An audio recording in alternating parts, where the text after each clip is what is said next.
আসসালামু আলাইকুম এভরিওয়ান, কেমন আছেন সবাই? Welcome to my page Mehnaz stories. আজকে আমাদের এখানে চতুর্থ রোজা। ইফতারটা শেষ না হতে হতে আবার বাহিরে বের হতে লাগলো। নিশ্চয়ই এখন ভাবছেন বাহিরে কেন বের হয়েছি? কি ভাবছেন, শপিং করতে বের হয়েছি? মোটেও আমরা না। কেউই বলতে পারি না আমাদের সাথে কখন কি ঘটে যায়। আজকেও ঠিক তেমন কিছুই হলো আমাদের সাথে। বেশ কিছুদিন যাবত আমার মার শরীরটা খুবই খারাপ ছিল।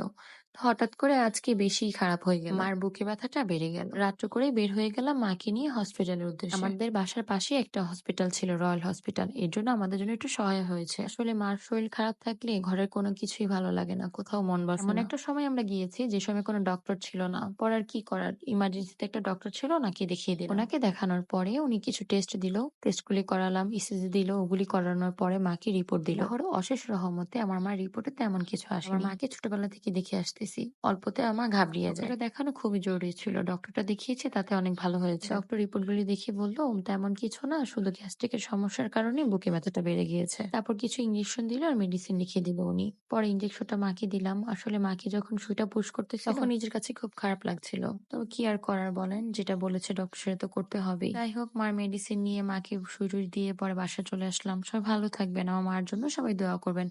আল্লাহ হাফেজ, আসসালামু আলাইকুম।